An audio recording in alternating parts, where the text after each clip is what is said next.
It is my pleasure to welcome His Excellency Mia Mohammad Shahbaz Sharif, Prime Minister of Pakistan.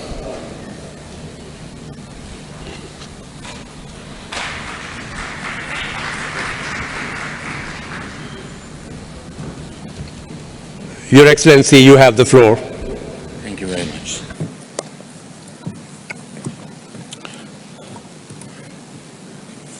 Mr. President,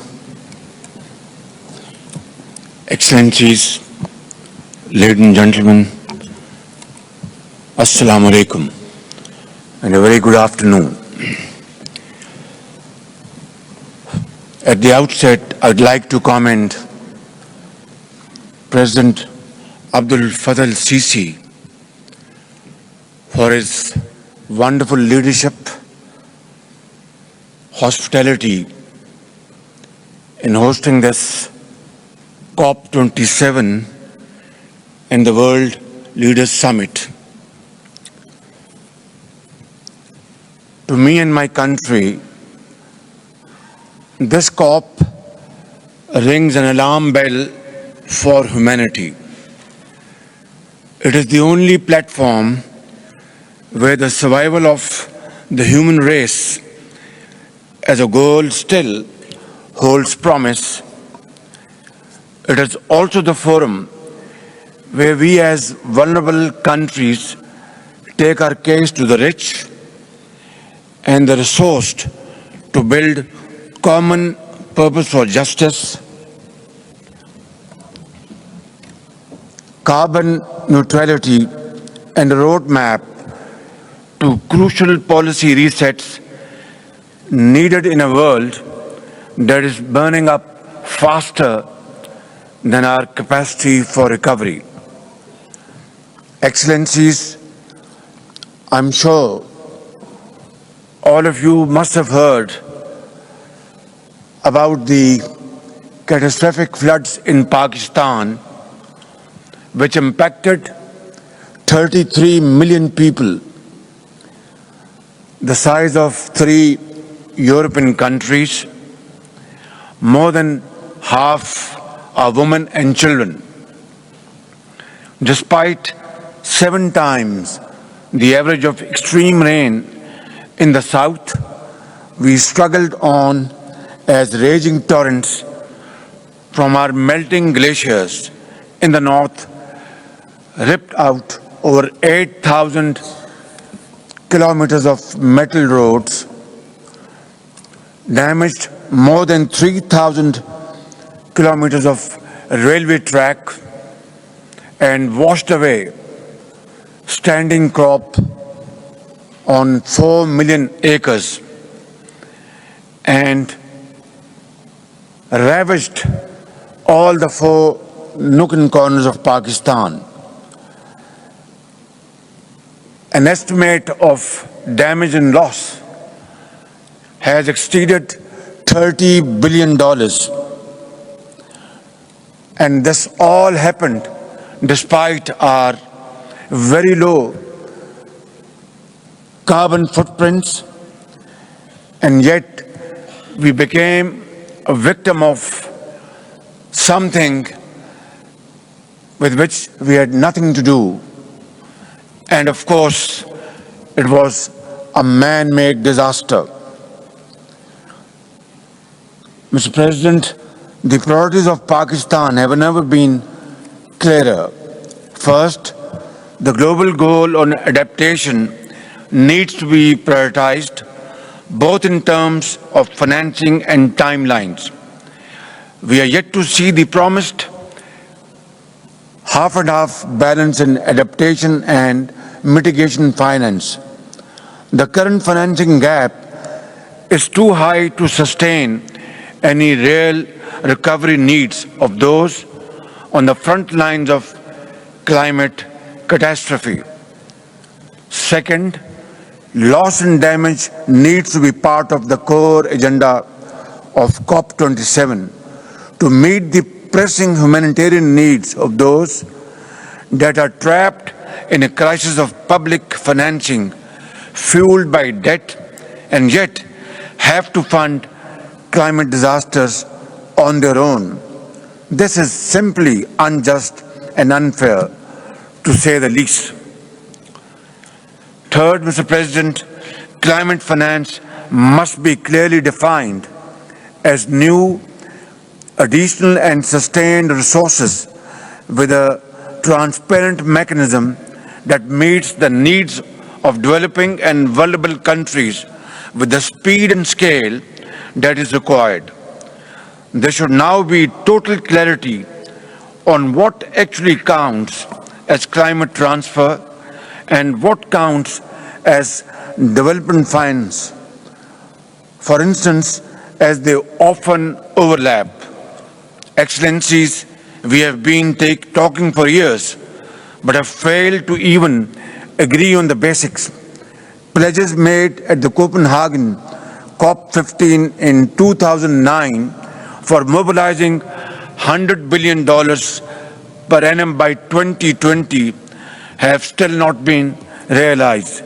They need to be enhanced given the increased frequency and intensity of climate extreme events.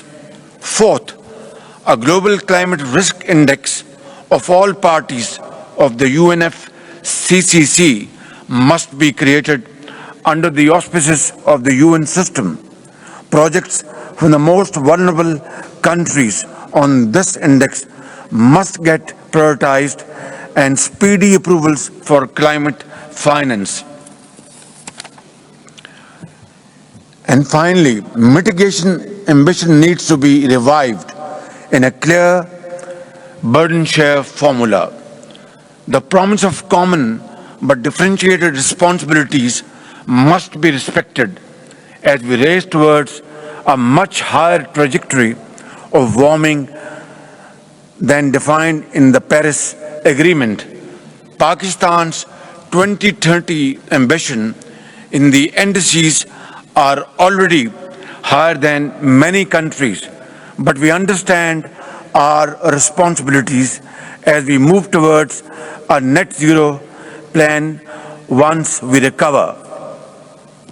Excellencies, unless there is a transformational shift in the flow of capacities, finance and technology that reverses the pyramid of climate capital, the bargain between the North and the South will not work. I want to share something with you. While we were grappling and fighting against this torrential floods which hit Pakistan very severely, we had to import wheat, palm oil, and of course, very expensive oil and gas, spending around about $32 billion to finance its import. On the other, we have repurposed, redirected our meager resources to meet the basic needs of millions of households affected by these devastating floods. We had to dish out about $316 million through a program by the name of Benazir Income Support Program to provide an amount of $113 per household to about 3 million households in flood-affected areas. And now, winter is setting in, and we need to provide shelter, homes, medical treatment, and food package to these millions of people in different provinces of Pakistan, for which we are spending billions of rupees from our own meager resources. Now imagine, ladies and gentlemen, On one hand, we have to cater for our food security for the common man by spending billions of dollars. And on the other, we have to spend billions of dollars to protect flood-affected people from further miseries and difficulties. How on earth can one expect from us that we will undertake this gigantic task on our own? Of course, we are thankful to international community for helping us in this difficult time, coming to our rescue through donations and through stuff which have been shipped through air freights and of course through sea routes. But the gap is humongous. The gap is widening by the day. Therefore, it is the duty and responsibility of Global North to understand our difficulties and our plight. We wouldn't want that tomorrow, God forbid, some other country should become a victim of this climate-induced disaster, and I call it man-made disaster. It is extremely important that if we have to fight and rebuild and repair our infrastructure, which has to be resilient and adaptive, then of course we can only do through additional funding, not through additional loans and debts, because this would be a financial death trap. I hope this conference will not only listen to this message loud and clear, but convey this to all who have the power and financial muscle to change the course of history loud and clear. And that is what this conference is meant for. Ladies and gentlemen, it is now or never. For us, there is indeed no planet B. I thank you for your patience. God bless you. Thank you, Your Excellency.